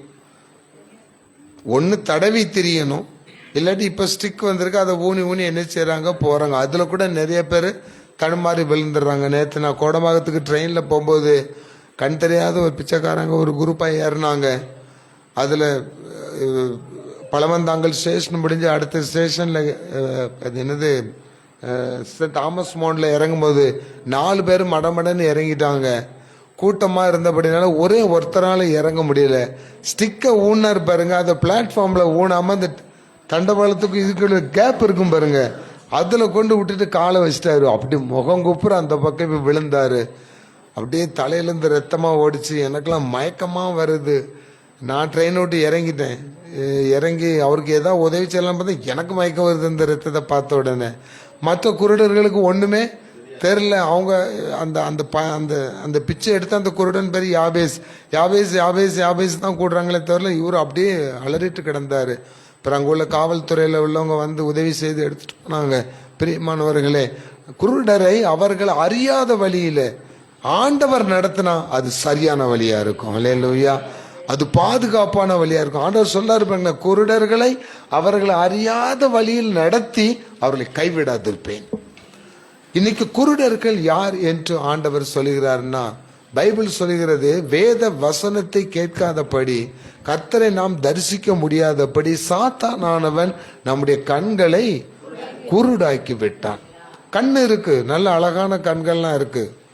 அடிக்கடி வீட்டில் கண்மை டப்பி என்ன செய்யுது, காலி ஆகுது. போட்டு மைய போட்டு தீட்டி விடுறாங்க நம்ம பிள்ளைலாம். ஆனா கண்ணு இருந்தும் நம்ம எப்படி இருக்கோமா? குருடராய் இருக்கிறோம். சத்தியத்தை வசனங்களை வாசிக்க முடியாதபடி, தேவனை தரிசிக்க முடியாதபடி குருடர்களா இருக்கிறோம். காதுகள் இருக்கிறது, எல்லா சத்தமும் என்ன செய்யுது, கேட்குது. ராத்திரியில் அவ்வளோ தூங்கினாலும் செல்போன்ல ஒரு மெசேஜ் டிங் அப்படின்னு சவுண்ட் வந்தா உடனே கண்ணை திறந்து எடுத்து என்ன செஞ்சிடறோம், தேடிடுறோம். ஆனா கர்த்தருடைய சத்தம் மட்டும் நம்முடைய காதுகள் என்ன செய்ய மாட்டேங்குது, கேட்க மாட்டேங்குது. அப்போ ஆண்டவர் சொல்றாரு, குருடர்களை நான் அவர்களுக்கு தெரியாத ஒரு வழி ஒன்று நான் என்ன செஞ்சிருக்கேன், வச்சிருக்கேன். இன்னைக்கு நீங்களும் இயேசுவை அறியாத, நாமும் இயேசுவை அறிய முடியாத குருடர்களாய் நாம இருந்தாலும் ஆண்டவர் சொல்லுகிறார், உனக்கென்று ஒரு வழியை நான் என்ன செய்திருக்கிறேன், வைத்திருக்கிறேன். அதனால நீங்க என்ன செய்ய வேண்டாம், பயப்பட வேண்டாம். நீங்க அறியாத வழியில நான் உங்களை என்ன செஞ்சுட்டு போறேன், கூட்டிட்டு போய் கடைசி வரைக்கும் நான் உங்களை என்ன செய்ய மாட்டேன், கைவிட மாட்டேன். தேவனுக்கு தெரிந்த வழி, அவருடைய வழி, அது வெளிச்சத்தின் வழி. அல்லேலூயா. தேவரீர் நீரே உம்முடைய வெளிச்சத்தில் நான் என்ன செய்கிறேன், வெளிச்சம் காண்கிறேன்னு சொல்றான். அப்போ ஒரு 2 சம்பவங்களை மட்டும் பார்த்து நான் கரெக்ட் டைமுக்கு நான் முடிச்சிடுறேன். முதல்ல ஏசாயா தீர்க்கதரிசியின் புஸ்தகம் 51ஆம் அதிகாரம் 10ஆம் வசனத்தை எடுத்துக்கொள்ளுங்க. ஏசாயா 51:10. மகா ஆழத்தின் தண்ணீர்கள் ஆகிய சமுத்திரத்தை வற்றி போக பண்ணினதும் மீட்கப்பட்டவர்கள் கடந்து போக கடலின் பள்ளங்களை வழியாக்கினதும் நீர்தான் அல்லவோ. ஒரு அலையிலே சொல்லுங்களேன். இப்ப இந்த சம்பவம் வந்தோன்னு உங்களுக்கு தெரியும், ஆண்டவர் எந்த கடலை திறந்தாருன்னு தெரியும். கடல் ஆராய்ச்சி உள்ள அந்த புக்கை நீங்க வாசித்து பார்த்தீங்கன்னா கடலுக்கு அடியில் பிளாட்டான இடங்களே கிடையாது. பள்ளங்களும் மலைகளும் மேடுகளும் உள்ள நிறைய மரங்களும் கூட என்ன செய்கிறது, இருக்கிறது. கரடு முரடான இடம் தான். கொஞ்சம் டைம் தான் இருக்குது. நம்ம அந்த சம்பவம் தெரியும். செங்கடலுக்கு முன்னாடி இஸ்ரவேல் ஜனங்கள் கர்த்தரால் அடிமைத்தனத்திலிருந்து மீட்கப்பட்டு கொண்டு வரப்பட்டவர்கள். அவர்களுக்கு இருக்கிற போக வேண்டிய இடம் கானான் தேசம். இடையில கிராஸ்ல கடல் இருக்குது, செங்கடல் இருக்குது. இதை எப்படி கடக்க முடியும் அப்படின்னு ஜனங்கள் அப்படி வந்து நிக்கிறாங்க. எப்படி நம்ம இந்த ரூட்ல போக முடியும் அப்படின்ட்டு. பின்னாடி ஒரு சவுண்ட் கேட்குது. திரும்பி பார்த்தா எங்கிருந்து விடுதலை ஆகி வந்தாங்களோ அதே எதிரிகள் மீண்டுமாய் அவர்களை என்ன செய்யறாங்க, அவங்கள அரெஸ்ட் பண்ணணும், அடிமைப்படுத்தணும் வந்துட்டு இருக்காங்க. இங்கேயும் ஓட முடியாது, பின்னாடி ஓடனா ஆட்டோமேட்டிக்கா நம்மளே போய் வலையில என்ன செஞ்சு கூட சிக்கிடுவோம். இப்ப இந்த கடல் வழியா தான் நம்ம என்ன செய்யணும், போகணும். எப்படி இறங்க முடியும்? அவ்வளவு லக்கேஜ் இருக்கு, பிள்ளைங்க இருக்கு, ஆடு மாடு இருக்கு. கடலுக்குள்ள இறங்கி போக முடியுமா? முடியவே முடியாத காரியம். அந்த பைபிள் வசனம் சொல்லுது, அவர்கள் மிகவும் என்ன செய்தார்கள், பயந்தார்கள். மிகவும் பயந்து ஆண்டவரை நோக்கி கூக்குரல் இடுறாங்க. ஆண்டவர் சொல்றாரு, நீ எதுக்கும் பயப்படாத, எதுக்கும் பயப்படாத. இன்னைக்கு உங்களுக்கு முன்னாடி இப்படித்தான் ஒரு பிரச்சனை இருக்கு சிஸ்டர். இந்த பிரச்சனையை நான் தாண்டினா தான் எனக்கு சமாதானமே கிடைக்கும். இந்த பிரச்சனையை நான் தாண்டி போனா தான் என் வாழ்க்கையில எனக்கு நிம்மதி கிடைக்கும். இந்த பிரச்சனையை நான் மேற்கொண்டா தான் நான் சுகமா என்ன செய்ய முடியும், வாழ முடியும். இப்படி நிறைய பிரச்சனைகள் கடல் போல் நம்ம முன்னாடி என்ன செய்கிறது, இருக்கிறது, சமுத்திரம் போல் இருக்கிறது. இதை எப்படி நான் இதை பாஸ் பண்ண முடியும், நான் இது எப்படி கடந்து போக முடியும்? அப்படி திகைத்து போய் நிற்கிறீங்களா? ஆண்டவர் சொல்லாரு, பயப்படாதீங்க, பயப்படாதீங்க. உன் கையில் ஒரு ஆயுதத்தை ஆண்டவர் கொடுத்திருக்கிறார். உன்னை வழி நடத்துறதுக்கு ஒருத்தர் இருக்கிறாரு. மோசையை கூப்பிட்டு சொன்னார், மோசையே நான் அவங்களுக்காக என்ன செய்ய போறேன், யுத்தம் செய்ய போறேன், சும்மா இரு, நான் செய்யற பெரிய காரியங்களை பார் என்று சொல்லி உன் கையில் இருக்கிற கோலை மட்டும் என்ன செய், நீட்டு. சரி, நீட்டுனா கடல் 2ஆ என்ன செஞ்சிருச்சு, பிளந்துருச்சு. இப்ப கடலுக்குள்ள என்ன இருக்கணும், மலைகள் இருக்கணும், பள்ளங்கள் இருக்கணும், உள்ள என்னெல்லாம் கிடக்கும் எல்லாமே இருக்கணும். ஆனா பைபாஸ் ரோட்ல போற மாதிரி அவங்க எப்படி போக முடிஞ்சது? அப்படி அந்த சீனை கொஞ்சம் யோசித்து பாருங்களா. பின்னாடி ரொம்ப நெருக்கத்துல சத்துரு வந்துட்டு இருக்கான். கடல் வந்து பிளாட்டா என்ன செய்யாது, இருக்காது. ஏற்கனவே சொல்லிங்க, இப்படி இறங்கி அடுத்த பக்கத்துல இப்படி ஏறும், மத்தியில ஆழமா தான் இருக்கும். அப்ப இவ்வளவு ஜனங்களும் ஃபாஸ்டா போகணும்னா கடலுக்குள்ள ஒரு ரோட ஆண்டவர் ஒரு செகண்ட்ல போட்டு வச்சிட்டாரு. அல்லேலூயா. இது யாருக்காவது தெரியுமா? ஆண்டவர் இங்க இருந்து கொண்டு போய் புல்டோசர்லாம் ஒன்றும் கொண்டு போய் மலையெல்லாம் இடிச்சு ஒரு பாதையை உண்டாக்கி அது வழியா நம்மளை கொண்டு போக போறாருங்கிறது இஸ்ரவேல் ஜனங்களுக்கு தெரியுமா? அவங்களுக்கு எப்படி போறோம், எப்படி போறோம் இது தான் தெரியும். ஆண்டவர் வைத்திருக்கிற ரகசிய வழிகளை அவர்களால் அறிந்து கொள்ள முடியல. அந்த அதுக்குள்ள இறங்கி போகும்போது கூட எப்படி கடலுக்குள்ள இப்படி ஒரு ஆச்சரியமான காரியம் நடந்துச்சுங்கிறது அவங்களுக்கு தெரியல. ஏன்னா இந்த பக்கமும் சமுத்திரம் நிக்குது, இந்த பக்கமும் சமுத்திரம் நிக்குது, பின்பக்கத்துல சத்தம், எதிரிகள் சத்தம் கேக்குது. அவ்வளவு பேர் நம்ம கூட்டிட்டு போகணுங்கிற பதப்பதப்புல தான் என்ன செய்யறாங்க, போறாங்க. அது முடிஞ்ச பிறகுதான் ஆண்டவர் நமக்கு வெற்றி சிறந்தார் அப்படின்னு சொல்லி பாடுறான். அப்ப அந்த கடலை பாஸ் ஆகுற வரைக்கும் திக்கு திக்குன்னு தான் போயிட்டு இருந்தான். அதே கடல்ல மலைகள் தகர்க்கப்படாம, பள்ளங்கள் மூடப்படாம, as is where is condition அப்படியே இருந்துச்சுன்னா கண்டிப்பா இவங்களால அந்த பாதையை கடந்து என்ன செஞ்சிருக்க முடியாது, பெய்யிருக்கவே முடியாது. ஒருவேளை இறங்கும் போது, வேகமா இறங்கும் போது சத்ருவும் வேகமா இறங்கி வந்து மேலே இறக்கவங்க பிடிச்சா அவ்வளவு பேரும் திருப்பி என்ன செஞ்சிருப்பான், கொண்டு போயிருப்பான். அப்ப ஆண்டவர் பாருங்களேன், யாரும் செய்ய முடியாத, விஞ்ஞானத்தால் முடியாத ஒரு காரியம் சமுத்திரத்தை அப்படியே என்ன செஞ்சிட்டாரு, சுவர் மாதிரி என்ன செஞ்சிட்டாரு, நிறுத்தி வச்சிருந்தாரு. இந்த வழிகள் மனிதனால் முடியவே முடியாது. இன்னைக்கு எத்தனையோ விஞ்ஞானிகள் இருக்கலாம், எத்தனையோ பெரிய மேதைகள் இருக்கலாம், எவனாவது ஒருவன் நாம் பெரிய விஞ்ஞானின்னு சொல்லி கடலை பிளந்து அப்படியே தண்ணீரை நிக்கட்டு வைக்க செய்யலாம், பார்க்கலாம். முடியவே முடியாது. அந்த வழி ஆராய்ந்து முடியாதது. ஆராய்ந்து முடியாத பெரிய அதிசயங்களை செய்கிறவர் நம்முடைய ஆண்டவர். உங்க வாழ்க்கையில் அப்படி செய்ய போறாரு சிஸ்டர். தகர்க்க முடியாத பிரச்சனைகள், பெயர்க்க முடியாத பிரச்சனைகள், இதை எப்படி நான் பாஸ் பண்ணி போறேன்னு கவலையோடு இருக்கிற காரியங்கள் சொல்றாரு. நான் உனக்கு வழிகளை உண்டாக்குவேன். எப்படி இந்த சமுத்திரத்துல வழி என்னால உண்டாக்க முடிஞ்சோ நான் வழியை உண்டாக்குவேன். அந்த வழியில் உனக்கு தடைகள் இல்லை. அல்லேலூயா. தடை இல்லாத வழியை ஆண்டவர் உங்களுக்கு உருவாக்கி கொடுக்கிறார். ரெண்டாவது, அந்த ரோமருக்கு எழுதின நிருபம் 3ஆம் அதிகாரம் 8ஆம் வசனத்தை வாசித்து பாருங்க. ரோமர் 3:8.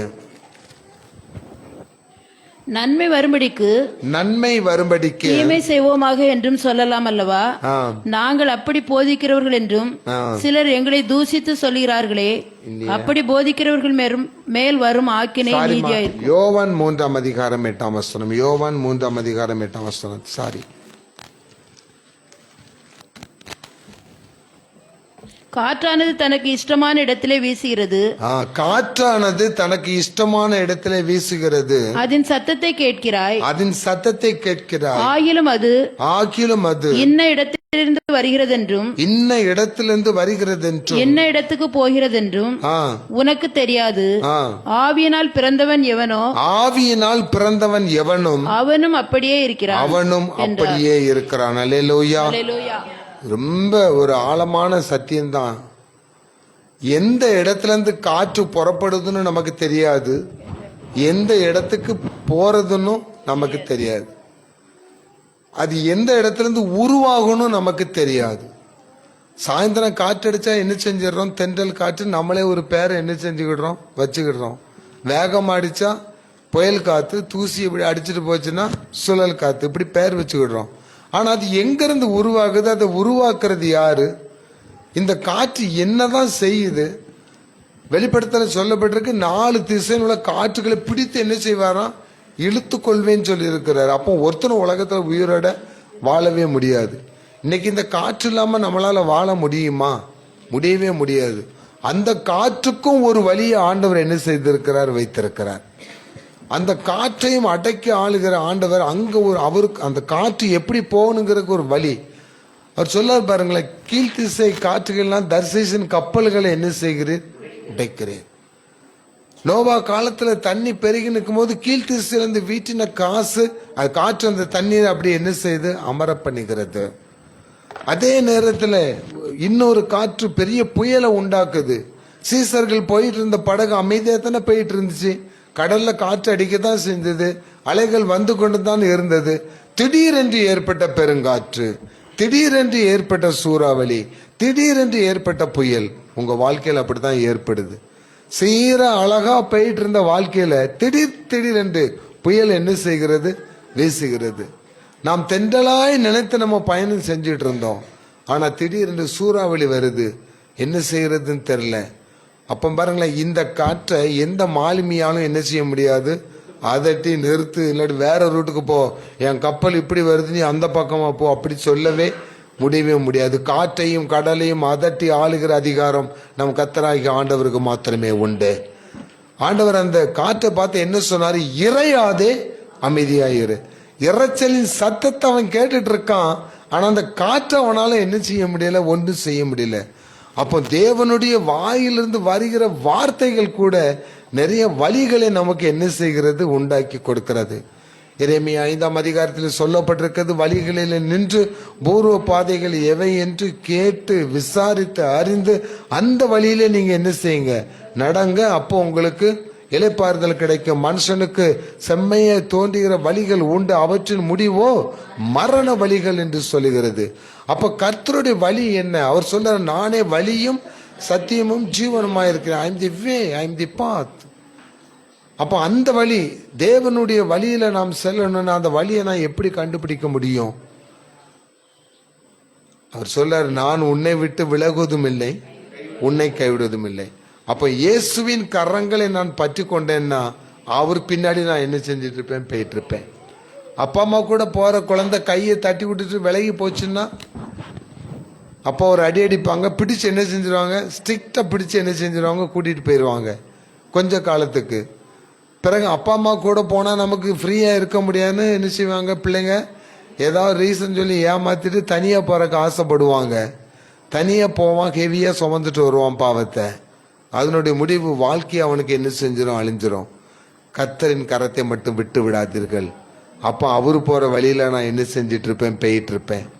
வேதம் சொல்லுகிறது பாருங்கள், நீதிமொழிகளின் புஸ்தகம் 7ஆம் அதிகாரம் 25ஆம் வசனத்தையும் 27ஆம் வசனத்தையும் வாசித்து பாருங்கள். முடிக்க போகிறோம். நீதிமொழிகள் 7, 25, 27.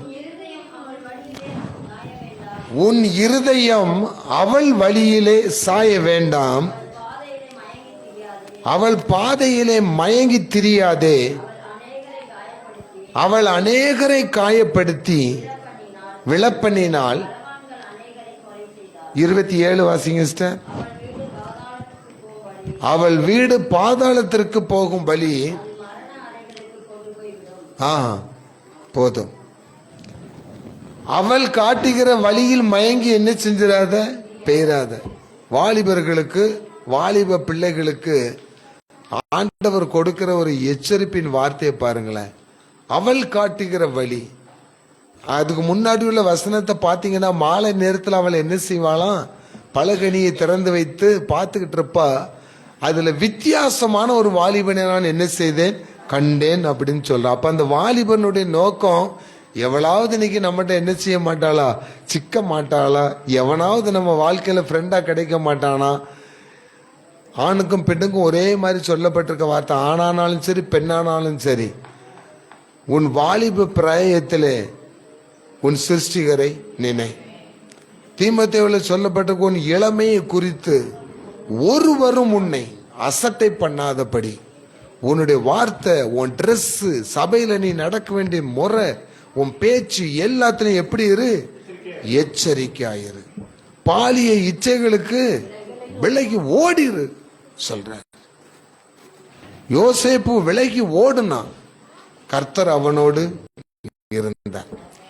கர்த்தர் அவனோடு இருந்தபடினால்தான் அவனால விலகி என்ன செய்ய முடியுது, ஓட முடியுது. சிம்சோன் தேவனால் அபிஷேகம் பண்ணப்பட்டவன் தான் சிஸ்டர். நியாயாதிபதிகள்ல அவனுக்கு ஒரு பெரிய பொறுப்பு கொடுக்கப்பட்டிருக்கு. இஸ்ரவேல் ஜனங்களை ரட்சிக்க வேண்டும் என்ற ஒரு பொறுப்பு கொடுக்கப்பட்டிருக்கிறது. ஆனால் அவன் என்ன பண்ணான், முதல்ல திம்னாத்துக்கு போகிற வழியில ஒரு பெலிஸ்திய ஸ்திரீயை கண்டு அவள் அழகில் மயங்கி அங்க போயிட்டான். சரி, அதுதான் போச்சுன்னு பார்த்தா கடைசியில தெளிலாளுங்கிற ஒரு வேசியின் மடியில் போய் படுத்து தன்னுடைய தரிசனத்தை இழந்துட்டான். ஆனால் தேவனால் அபிஷேகம் பண்ணப்பட்டவன், பெரிய காரியங்களை செய்தவன். அப்போ ஒரு காரியத்துல நான் வீழ்ச்சி அடைகிறேன்னா, நான் போன வழி சரியான வழி இல்லாம இருந்தபடினால என்னை சாத்தான், வஞ்சிக்கிற சாத்தான் எப்படி மயக்கிறான், ஒரு அழகான பெண்ணை கொண்டு வச்சு என்ன செஞ்சிடறான், மயக்கிறான். இல்லாட்டி ஒரு அழகான ஆணை கொண்டு வச்சு என்ன செய்யறான், மயக்கிட்டு அவங்களுடைய பேக்ரவுண்டு நமக்கு தெரியாது, நம்ம போய் அதுல என்ன செய்யறோம், சிக்கிறோம். அதனுடைய முடிவு பாதாளத்திற்கு போகும் வழி. நீங்க நம்ம குடும்பத்தில் உள்ள பிள்ளைகள் எப்படி இருக்காங்க பிரதர்? நம்முடைய குடும்பத்தில் உள்ள பெண் பிள்ளைகள், ஆண் பிள்ளைகள் எந்த கண்ட்ரோல்ல இருக்கிறாங்க? நம்ம அதை எந்தாவது யோசித்து இருக்கிறோமா? அப்ப நம்முடைய பிள்ளைகளை கர்த்தருடைய வழியில் நம்ம தான் என்ன செய்யணும், நடத்தணும். உன் பிள்ளைகளை கண்டித்து உணர்த்த வேண்டிய நேரத்தில் நீ கண்டித்து என்ன செய்யணும், உணர்த்த வேண்டும். தன் பிள்ளைகளை கண்டிக்காத தகப்பன் எப்படி சொல்லியிருக்கு, சபிக்கப்பட்டவன் சொல்லியிருக்கு. பிள்ளைகளை குறித்து என்ன சொல்லப்பட்டிருக்கு, பிள்ளைகளே உங்கள் பெற்றோருடைய சொல்லுக்கு நீங்க என்ன செய்யணும், கீழ்ப்படியணும். கர்த்தருக்குள் என்ன செய்யணும்? கீழ்ப்படியணும்னு சொல்லப்பட்டிருக்கு. மோகன் சிலாசரசன் ஒரு பிரசங்கத்தில் சொல்லியிருப்பாங்க, உன் வீட்டில் வாலிப பிள்ளைகள் இருக்கு அப்படின்னு ஆச்சுன்னா அவங்க ஏதாவது ரீசன் சொல்லி உங்களோட வெளியே போறதுக்கு தான் ஆசைப்படுவாங்க, தனிமையை விரும்புவாங்க, ஃப்ரெண்ட்ஸை விரும்புவாங்க. அதே நேரத்தில் அப்படி ஒரு எக்ஸாம்பிள் அவங்க துணி எடுக்க போனோம் அப்படின்னு சொன்னாங்கன்னா, துணி எடுக்க என் ஃப்ரெண்ட்ஸோடு சேர்ந்து துணி எடுத்துக்க போகிறேன் அப்படின்னு சொன்னாங்கன்னா நீங்கள் அதுக்கு என்ன செய்யக்கூடாது? அலோவ் பண்ணக்கூடாது. எங்கள் கூட வா, உனக்கு நாங்கள் என்ன செய்கிறோம்? ட்ரெஸ் எடுத்தாரோம். அப்படின்னா தான் தன்னுடைய பிள்ளைக்கு ஏற்ற ட்ரெஸ்ஸு, அவளுடைய சரீரத்தை மறைக்கிற நாகரிகமான ட்ரெஸ்ஸாக இருந்தாலும் சரீரத்தை மறைக்கிற ஆபாசம் இல்லாத நல்ல ட்ரெஸ்ஸை எடுத்து கொடுக்க முடியும். அதே இது ஃப்ரெண்ட்ஸோட சேர்ந்து போனால் ஒரே பிளவுஸில் 17 ஜன்னல் என்ன செய்யும்? இருக்கும். அதோட அந்த பிளவுஸ் போடாமே என்ன செய்யலாம்? இருக்கலாம். அவங்க ட்ரெஸ் முட்டுக்கு மேலே என்ன செய்யும்? இருக்கும். நீ போடாமே என்ன செய்யலாம்? இருக்கலாம். ஆதி காலத்து பெண்கள் துணிமணிகள் அணிந்த மாதிரி நாகரிகம் என்ற பேரில் இப்போ உள்ள வாலிப பிள்ளைகள் என்ன செய்யுது? துணிமணி அணையுது. நேற்று ட்ரெயினில் நான் போயிட்டு இருக்கும்போது சைதாப்பேட்டையிலேருந்து மாமல்லம் ஸ்டேஷனுக்கு இடையில ஒரு குரூப் பிள்ளைங்களும் பையங்களும் ஏறினாங்க. ட்ரெயினில் அவ்வளோ ரஷ் இருக்கு. ஆனால் ஒரு நல்ல ஒரு பெண் போலீஸ் அதில் ஏறி இருந்தாங்க. அதில் ஒரு சின்ன வயசு பையனும் சின்ன வயசு பிள்ளையும் ட்ரெயினில் அவ்வளோ ரஷ்ஷான மத்தியில் ரொம்ப இன்டிசெண்டாக பிஹேவ் பண்ணிகிட்டே இருந்தாங்க. எல்லாரும் முறும்பு இருக்கிறாங்க, அறிவு இருக்கா இவ்வளோ கூட்டத்து மத்தியில் நீங்கள் இவங்க 2 பேரும் அப்படி இருக்கிறாங்களேன்ட்டு. அந்த பெண் போலீஸ் என்ன தெரியுமா பண்ணாங்க? மாமல்லம் ஸ்டேஷன் வந்த உடனே அந்த முட்டியை பிடிச்சிக்கிட்டாங்க. அந்த பொண்ணு முட்டியை பிடிச்சி பழக்குன்னு அட்டி விட்டாங்க. பார்க்கணும், அது யாரும் தடுக்கலை, எல்லாரும் சந்தோஷப்பட்டாங்க. அவங்க சொன்னாங்க, அந்த அம்மா சொன்னாங்க, என் பிள்ளையா இருந்தா உன்னை ட்ரெயின்லேருந்து தள்ளி விட்டுருப்பேன் இப்போ நான் அப்படின்னாங்க. அப்போ பிள்ளைகள் எப்படி பாருங்க, வீட்டை விட்டு வெளியே வந்த பிறகு அந்த பிள்ளைகளை கண்ட்ரோல் பண்றதுக்கு யாருமே கிடையாது. இதே இது கர்த்தருடைய பிள்ளைகளா இருந்தால் கர்த்தர் கண்ட்ரோல் பண்ணுவார். அல்லேலூயா. அவர் சொல்லுகிறார், அவனுடைய பாதைகள் எல்லாம் நெய்யா என்ன செய்யும்? பொழியும். அப்போ பிள்ளைகளை வளர்க்க வேண்டிய விதத்தில் நான் வளர்க்கணும்னாச்சுன்னா நான் முதல்ல கரெக்டாக என்ன செய்யணும்? இருக்கணும். நம்முடைய பிள்ளைகள் வருங்காலத்தினுடைய நாகரிக மோகத்தில் சிக்கி கொண்டார்களானால் அந்த வழி முடிவு பாதாளம் என்று சொல்லப்பட்டிருக்கிறது. எனவே அப்படிப்பட்ட காரியங்களை நாம் என்ன செய்யணுமா? எச்சரிக்கையாக இருக்கணுமா? அடுத்தாப்புல பாருங்களேன், யோவான் 11:43 எடுத்து வாசிங்க. யோவான் 11:43.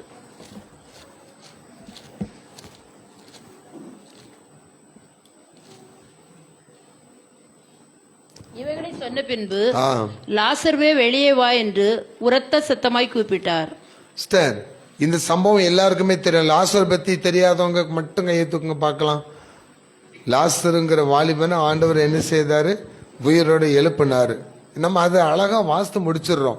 எப்படி சப்ஜெக்ட் கொண்டு வரோன்னா, முதல்ல மார்த்தால் சொன்னோன்னே நீ விசுவாசித்தால் தேவனுடைய மகிமையை காண்பாய். 2வது மரியாள் கண்ணீர் விட்டோன்னே இயேசுவும் கண்ணீர் விட்டு அழுதார். உடனே மனம் இறங்கி போய் லாசருவே வெளியே வான்னு சொன்னாரு. வெளியே வந்துட்டான். ஆனா 4 நாள் ஆன சரீரம் எப்படி இருக்குங்கிறது நமக்கு தெரியும். ஒரு எலி வெளியே செத்து கிடந்தாலே தெரு ஃபுல்லா என்ன செய்யும்? நாத்தடிக்கும். அப்போ ஒரு மனுஷன் செத்து 4 நாள் ஆன பிறகு சரீரம் முழுசும் அழுகி போன நிலையில தேவனுடைய வாயிலிருந்து வருகிற வார்த்தை எந்த வழியா உள்ள போயிருக்கும்? கல்லறை திறங்கன்னு சொல்லியாச்சு, ஓபன் பண்ணியாச்சு. ஆனா அது ஃபுல்லா கட்டப்பட்டிருக்கு. ஏன்னா அவன் உயிரோடு வந்தோன்னு கட்டுகளை என்ன செய்யுங்க? அவிழ்த்து விடுங்கள்னு சொல்றாரு. அப்போ அழுகின காது, அழுகின கண்கள், அழுகின வாய், முற்றிலுமாய் அழுகி போன சரீரத்துக்குள்ள தேவனுடைய வார்த்தை உள்ள போறக்கு ஒரு வழியை ஆண்டவர் வச்சிருந்தாரு. அது ரகசியமான ஒரு வழி. இன்னைக்கு அநேக வியாதிகள் எப்படி சுகமாகுது? பிசாசை யாராவது நேரடியாக பார்த்துக்கமா? நம்ம பாட்டு படிக்கிறோம், சாத்தானே சாத்தானே கொம்பு வச்சுட்டு பாட்டு படிக்கிறோம். அப்படியா சாத்தான் இருக்கான்? யாருக்காவது தெரியுமா? பேயினுடைய ரூபம் யாருக்காவது தெரியுமா? பிசாசின் ரூபத்தில் இருப்பான்னு தெரியுமா? கடந்த வாரத்தில் நம்ம தியானிச்ச மாதிரி யோசுவா கர்த்தருடைய சமூகத்தில் நிற்கும் போது யாரும் நின்னா? சாத்தான் நிற்கிறான். அவன் என்ன ரூபத்தில் இருப்பான்? தேவதூதனுக்கு முன்பதாக யோசுவா நிற்கும் போது வலது பக்கத்துல சாத்தான் இருக்கானா? இவனும் எப்படி இருக்கான்? தேவதூதன் மாதிரியே தான் இருக்கிறான்.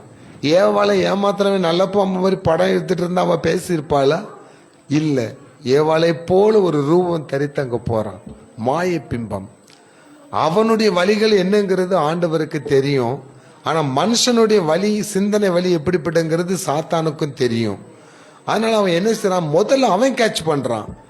இவன் இப்படி நினைச்சிட்டு இருக்கான், இவன் இப்படி நினைச்சிட்டு இருக்கான்னா அந்த வழியில இவனை கொண்டு போயிட்டா அவனை எங்க கொண்டு போயிடலாம், அவனுடைய ரெசிடென்ஸ் ஏரியாவுக்கு கொண்டு போயிடலாம், பாதாளத்துக்கு கொண்டு போகலாம். ஆனா கர்த்தருடைய வழிக்கு போயிட்டா அவன் பரலோக ராஜ்யத்துக்கு என்ன செஞ்சிடலாம், போயிடலாம். அப்படித்தானே அவன் ஒவ்வொரு காரியத்தையும் செஞ்சுட்டு வாரான். நான் ரொம்ப யோசித்து பார்த்தேன். லாசரு நாரி போன பிணத்துக்குள்ள லாசருவே வெளியே வாங்கிற வார்த்தை எந்த வழியா உள்ள போச்சு? அழுகி போன, முற்றிலும் அழுகி போன அந்த சரீரத்துக்குள்ள எப்படி போச்சு? அதுதான் தேவனுடைய அதிசயமான ஒரு வழி. அல்லேலூயா. இன்னைக்கு உங்க சரீரத்திலையும் அப்படிப்பட்ட பலவீனங்கள் இருக்குன்னு வச்சுக்கோங்களேன். இன்னைக்கு கர்த்தருடைய வார்த்தையை நம்புங்க. நீங்கள் அறியாத ஒரு வழியிலே எந்த இடத்துல பாதிப்பு இருக்கோ அந்த இடத்துல கர்த்தருடைய வார்த்தை பெய்யி உங்களை உயிரோடு எழுப்பி கொண்டு வந்துடும். ஆமென் சொல்லுங்க. அல்லேலூயா. பலவீனனை பலவானாய் மாற்றுகிற ஆண்டவர். அந்த வழி அற்புதமான வழி, அதிசயமான வழி, யாராலும் ஆராய்ந்து பார்க்க முடியாத வழி. கடைசியாக யோவான் எழுதின சுவிசேஷம் 2ஆம் அதிகாரம் 9ஆம் வசனத்தை வாசிப்போம். யோவான் எழுதின அந்த திராட்சரசம் எங்கே இருந்து வந்ததென்று, அந்த திராட்சரசம் எங்கே இருந்து வந்ததென்று தண்ணீரை மொண்ட வேலைக்காரருக்கு தெரிந்ததே அன்றி, கண்ணீரை மோந்த வேலைக்காரர்களுக்கு மட்டுமே தெரிந்ததே என்று பந்தி விசாரிப்புக்காரனுக்கு தெரியாததினால் அவன் திராட்சரசமாய் மாறின தண்ணீரை ருசி பார்த்தபோது மணவாளனை அழைத்து, எந்த மனுஷனும் முன்பு நல்ல ரசத்தை கொடுத்து ஜனங்கள் திருப்தி அடைந்த பின்பு ருசி குறைந்ததை கொடுப்பான், நீரோ நல்ல ரசத்தை இதுவரைக்கும் வைத்திருந்தீரே என்றான். பிரியமானவர்களே, இன்னைக்கு இவ்வளவு மெசேஜ் நம்ம கேட்டிருந்தாலும் இப்ப தரிசனமா ஆண்டவர் உங்களுக்கு கொடுக்கிற வார்த்தை என்ன தெரியுமா? உங்களுடைய முந்தின வாழ்க்கையை காட்டிலும் பிந்தின வாழ்க்கை ருசி மிகுந்ததாய் மாறப்போகிறது. அல்லேலூயா. ஆண்டவர் அவனுக்கு அந்த சம்பவம் நமக்கு தெரியும். தண்ணீரை திராட்சரசமாக மாற்றினார். இது ஆண்டவர் செய்த முதலாம் அற்புதம். சோதரம். அல்லேலூயா. எங்கள் வாழ்க்கையிலும் அற்புதத்தை செய்யுங்க. முடிச்சிடுறோமா? அது ஒரு 4 ஸ்டெப்பா பாருங்க. முதல்ல திராட்சரசம் என்ன செய்தது?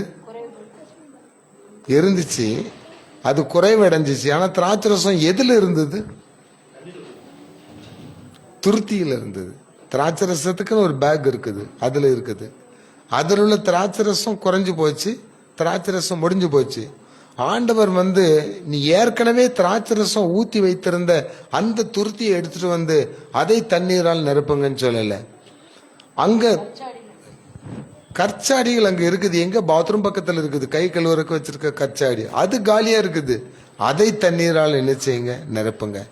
ஆண்டவர் எப்பவுமே ரொம்ப காஸ்ட்லியானதை என்ன செய்யறது கிடையாது, பார்க்கற கிடையாது.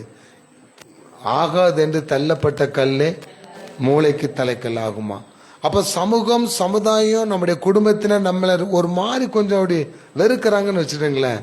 நினைச்சிடுங்க, நீ என்ன வெறுக்கிறியா? என்னை ஆண்டவர் தெரிந்து வைத்திருக்கிறார். அப்படிப்பட்டவங்களை தான் சிஸ்டர் ஆண்டவர் தெரிந்து வைத்திருப்பாரு. அதே மாதிரி தான் அந்த கற்சாடிகளை தான் தண்ணீரால நிரப்ப சொன்னாங்க. 3 சிஸ்டம் அங்க ஒர்க் ஆகுது. ஒருத்தன் தண்ணீரால என்ன செய்யறான்? நிரப்பனான். தண்ணீரால் நிரப்பப்பட்டாச்சு. இப்ப அதை எடுத்து கொண்டு போய் என்ன செய்யுங்க? சப்ளைக்கு கொண்டு போங்கன்னு சொல்றாங்க. ஒருத்தன் அதை என்ன செஞ்சுட்டு போறான்? கொண்டுட்டு போகும்போது அது எப்படி இருக்கு? தண்ணியா இருக்கு. உள்ள கொண்டு சப்ளை பண்றவன்ட்ட கொண்டு என்ன செஞ்சுட்டான்? கொடுத்துட்டான். பைபிள் சொல்ல பாருங்களேன், தண்ணி மோண்டவனுக்கு மோந்துட்டு போனவனுக்கு மட்டும்தான் அது எப்படி திராட்சரசமா மாறிச்சுங்கிறது தெரியும். எப்படி தெரியும்? கலர் மாறல, தண்ணியா தான் கொண்டு போறான். அதை சப்ளை பண்றவன்ட்ட கொடுக்கும் போது திராட்சரசமா மாறிடுச்சு. இது அவனாலே நம்ப முடியாது, நம்மளாலே நம்ப முடியாது, யாராலுமே நம்ப முடியாது. அது எப்படி மாறிச்சு? அறுசுவையான திராட்சரசமா மாறுதான். அப்போ தேவனுடைய ஆராய்ந்து முடியாத ஒரு ரகசிய அற்புத செயல் உங்கள் வாழ்க்கையில் நிறைவேற போகிறது. யாராலுமே கண்டுபிடிக்க முடியாது சிஸ்டர். இன்னைக்கு வேணா நீங்க உங்க குடும்பத்திலேயோ உங்க கணவனுக்கு மனைவியோ, மணவனுக்கு மனைவிக்கு கணவனோ ஆகாதவளா என்ன செய்யலாம்? இருக்கலாம். சுவை குறைந்ததா இருக்கலாம். பிள்ளைகள் ஆரம்ப காலத்துல செல்லமே, என் தங்கமேன்னு கொஞ்சிட்டு இருப்பீங்க. இப்ப சனியனை இது ஏன் பிறந்துச்சுன்னு சொல்லக்கூடிய சூழ்நிலைகள் பிற்காலத்துல வந்துடுது. அன்பு குறைஞ்சுக்கிட்டே என்ன செஞ்சிருது? போயிருது. பொதுவா நான் சொன்ன எப்படி தெரியுமா? கல்யாணம் ஆகும்போது புருஷன் வந்து மனைவிக்கு ரொம்ப இஷ்டமானவனாக இருப்பான், மனைவிக்கு புருஷன் ரொம்ப இஷ்டமானவனாக இருப்பான். பிறகு ஒரு குழந்தை பிறந்த பிறகு மனைவியினுடைய அன்பு எங்கே போயிடும்? கொஞ்சம் பாதி பிள்ளை பக்கம் போயிடும். ஒரு குழந்தை பிறந்தா 25% போயிடும், இன்னொரு குழந்தை பிறந்தா 50% போயிடும். ஆனால் புருஷன் வந்து 100% என்ன செஞ்சுட்டு இருப்பான்? அதே அன்பை புருஷன் எதிர்பார்த்துருப்பான். குறைஞ்சிருமா, கொஞ்சம் கேப் விழுந்துருமா, அந்த பிள்ளைகள் வளர வளர வளர கணவன் கொஞ்சம் என்ன பண்ணிட்டு வருவார்? ஓரங்கட்டுப்பட்டுக்கிட்டே வருவார். தேவைகளுக்கு மட்டும் கணவன் உபயோகப்பொருளாக இருப்பார். பிள்ளைகள் வளர்ந்து பிள்ளைகளுக்கு கல்யாணம் ஆகி அந்த பிள்ளைகளுக்கு குழந்தை பிறந்த பிறகு ஒட்டுமொத்த அன்பு எங்கே போயிடும்? அந்த பிள்ளைகள் பெற்ற பிள்ளைகள் மீது தான் போயிடும். அப்போ ஆட்டோமேட்டிக்காகவே இவங்களுக்குள்ள அன்பு வந்து என்ன செஞ்சிருது? குறைஞ்சி குடும்பமே கொஞ்ச நாள் ஆச்சுன்னா ஒரு மாதிரியான ஒரு இரிட்டேட்டான ஒரு சூழ்நிலையில வந்துடுறோம். எப்படி ஆயிடுது? பேரன் இல்லை, பேத்தி இல்லை, அந்த பிள்ளைகள் முகத்தை பார்த்தாலாவது கொஞ்சம் எப்படி இருக்கும்? சந்தோஷமா இருக்கும். இல்லை என் மக கல்யாணம் ஆகி போயிட்டா அவள் வந்தாலாவது கொஞ்சம் சந்தோஷமா இருக்கும். இல்லாட்டி என் மகன் நம்மகிட்ட கொஞ்சம் பேசினா சந்தோஷமா இருக்கும். இப்படி எல்லாவற்றையும் இழந்து சுவை மிகுந்த ஒரு வாழ்க்கையை சுவையில்லாத வாழ்க்கையை மாற்றி அது வெறுமையாகி இப்போ திராட்சரசம் தண்ணியை போல என்ன செஞ்சிடுச்சு? மாறிடுச்சு. நம்முடைய வாழ்க்கை முதல்ல திராட்சரசம் மாதிரி தான் இருந்தது, ஆனால் இப்போ எப்படி இருக்கு?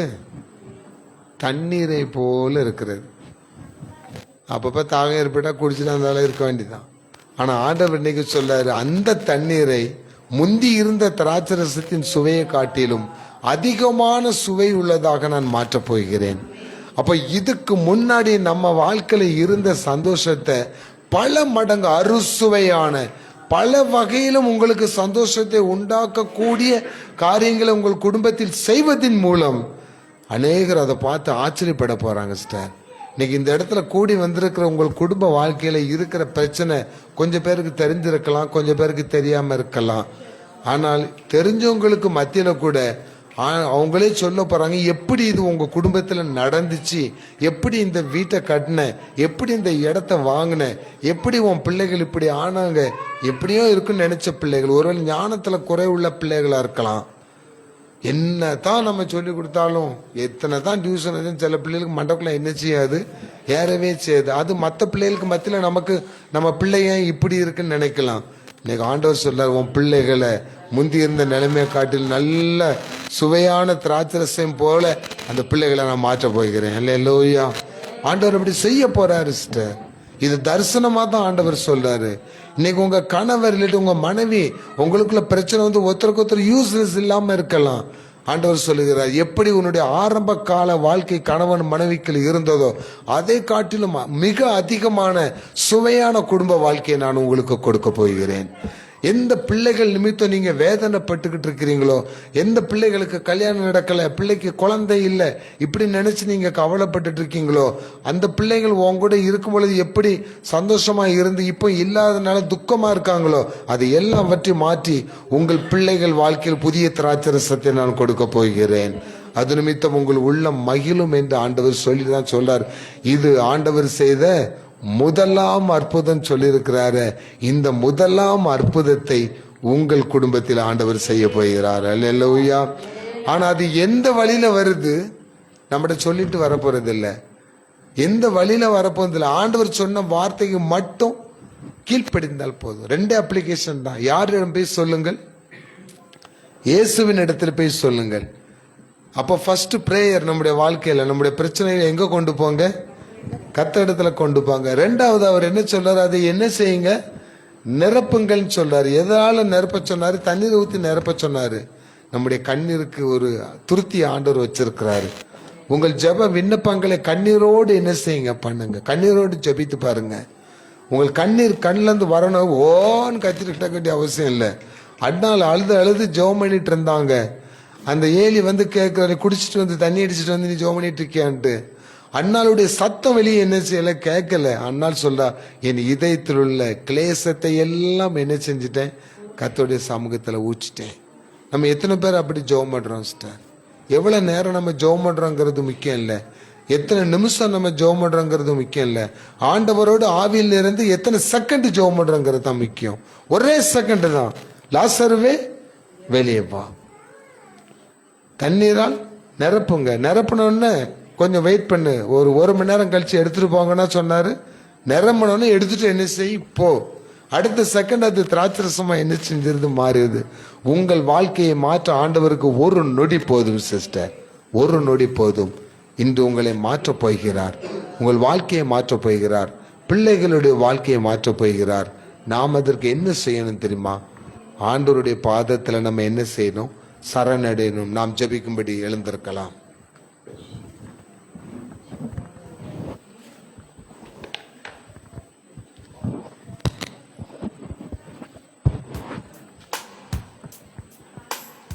ஆண்டவரத்துல ஒப்பு கொடுப்போமா? பிரியமானவர்களே, ஆராய்ந்து முடியாத பெரிய காரியங்களை செய்கிற நம்முடைய ஆண்டவர் உன் வாழ்க்கையினுடைய பழைய வழிமுறைகளை இன்று விட்டுவிட்டு, சங்கீதம் 37:5 சொல்லுகிறது போல, உன்னுடைய வழிகளை எல்லாம் கர்த்தரிடத்தில் ஒப்புவித்து விட்டு அவர் மேல் நம்பிக்கையாயிருங்கள், அவரே காரியங்களை வாய்க்க பண்ணுவார். அல்லேலூயா. உங்களுடைய காரியங்கள் எல்லாம் வாய்க்க பண்ண போகுது சகோதரியே, எல்லாம் நடக்க போகுது. சொல்லுங்களேன், எல்லாமே நடக்க போகுது. உங்க மனசுல இருக்கிற தவறான காரியங்கள் இல்லாம நீதியான நேர்மையான காரியமா இருந்தா ஆண்டவர் அந்த காரியம் எல்லாவற்றையும் வாய்க்க பண்ணுவார். இனி அதற்கு தடை இல்லை என்று ஆண்டவர் சொல்லுகிறார். இனி அதற்கு தடை இல்லை. ஒப்பு கொடுப்போமா?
கண்களை மூடி சின்ன ஜபந்தான். ஆராய்ந்து முடியாத, உங்களால் நினைத்து கூட பார்க்க முடியாத ஒரு புதிய வழியிலே, ஆண்டவர் வைத்திருக்கிற வழியிலே உங்களை கரம் பிடித்து நடத்தப் போகிறார். யாரெல்லாம் கர்த்தருடைய கரத்தை பிடித்துக் கொள்வேன்னு உறுதி எடுக்கிறீங்களோ அந்த வழியிலே உங்களுக்கு ஆசீர்வாதம் உண்டு. முந்தின வாழ்வை காட்டிலும் இனி உங்களுடைய பிந்தின வாழ்க்கை, முந்தின மகிமையை காட்டிலும் பிந்தின மகிமை அதிகமாயிருக்கும். அதிக சுவையுள்ள வாழ்க்கையை கர்த்தர் உங்களுக்கு கொடுக்க போகிறார்.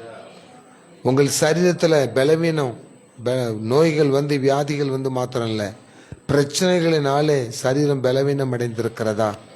ஆண்டவர் இன்னைக்கு சொல்லுகிறார், உன் எலும்புகளை நான் உயிர் பெற செய்கிற கர்த்தர், உனக்கு பலனை கொடுக்கிற கர்த்தர், நமக்கு பலனாய் இருக்கிறவர், பலவானாய் நம்மை மாற்றுகிற ஆண்டவர். ஒப்பு கொடுப்போமா? உங்கள் வியாபாரங்களிலே, தொழில்களிலே நஷ்டம், கஷ்டம், அதை குறித்து கவலைப்படாதீங்க.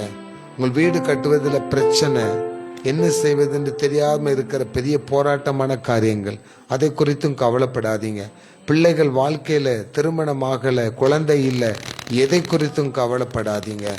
ஆண்டவர் சொல்லுகிறார், நம் பாடல் படிச்ச என்னை கைவிடாதிரும் நாதா.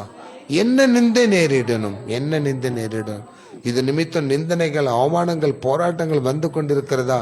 ஆண்டவரை பார்த்து சொல்லுங்க, எங்களை கைவிட்டுறாதீங்க ஆண்டவரே, என் பிள்ளையை கைவிட்டுறாதீங்க ஆண்டவரே, என் மகனை என் மகளை கைவிட்டுறாதீங்க ஆண்டவரே. நீங்க கைவிட்டீங்கன்னா நாங்க பாதாளத்துக்கு போயிருவோம்ப்பா. நீங்க காட்டுற வழியில எங்களை நடத்தி செல்லுங்கன்னு சொல்லி ஒப்பு கொடுத்து பாருங்க, ஒப்பு கொடுத்து பாருங்க. மீண்டுமா சொல்லுகிறேன், ஆண்டவருடைய ஊழியத்தின் பாதையிலே, இயேசு கிறிஸ்துனுடைய ஊழியத்தின் பாதையிலே முதலாவது செய்த அற்புதத்தை உங்கள் வாழ்க்கையில் செய்வாராக. நன்றியோடு உம்மை நாங்கள் துதிக்கிறோம், சோதரிக்கிறோம், உடைய நாமத்தை மகிமைப்படுத்துகிறோம். வந்திருக்கிற ஒவ்வொருவரையும் கர்த்தர் ஆசீர்வதிங்க. சாட்சி கொடுத்த மக்களை கர்த்தர் ஆசீர்வதிங்கப்பா. அந்த குடும்பங்களை பெருக பண்ணுங்க. இன்னும் அவர்களுக்கு நீர் செய்ய வேண்டிய உமது நன்மைகள் எவ்வளவோ பெரிதா இருக்கிறது ஆண்டவரே. அந்த பெரிதான நன்மைகளை பிள்ளைகள் பெற்றுக்கொள்ள உதவி செய்யுங்க ஆண்டவரே. இன்று எங்களுடைய விண்ணப்பங்களை, எங்களுடைய அழைப்பை கேட்டு வந்திருக்கிற எமது மக்கள் குடும்பங்களில் என்னென்ன கஷ்டங்கள் இருந்தாலும், என்னென்ன துன்பங்கள் இருந்தாலும், விசேஷமாக பற்றாக்குறைகள் இருந்தால், பொருளாதார பற்றாக்குறைகள் இருக்குமானால் அவை எல்லாவற்றையும் ஆண்டவர் மாற்றி காலியாய் இருக்கிற அந்த கல் தொட்டிகளை உம்முடைய பரிசுத்த ஆவியினுடைய அபிஷேக தண்ணீர்களால் நிரப்பி அவர்கள் பாத்திரம் நிரம்பி வழியும்படி செய்யுங்கப்பா. ஜீவனுள்ள நாளெல்லாம் நன்மையும் கிருபையும் உங்களை தொடர்வதாக. இயேசுவின் நாமத்தில் நாங்கள் உங்களை ஆசீர்வதிக்கிறோம். கர்த்தருடைய நன்மை செய்யும் வலது கரம் உங்கள் மீது இருக்கிறது. நீங்கள் புறப்படுங்கள், உங்கள் வேலையை நடத்துங்கள், கர்த்தர் உங்களோடு இருப்பார். ஜெயம் கொடுக்கிற தேவனுக்கு சோதரன் இயேசுவின் நாமத்தில் ஜெபிக்கிறோம் பிதாவே. எல்லாரும் சேர்ந்து சொல்லுவோமா, என் ஆத்துமாவே கர்த்தரை சோத்திரி, என் முழுவலுமே பரிசுத்த நாமத்தை சோத்திரி, என் ஆத்துமாவே கர்த்தரை சோத்திரி. ஆமென், ஆமென், ஆமென்.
அப்படியே உட்காருங்கம்மா, உங்களுக்கு சாப்பாடு ரெடியாக இருக்கு.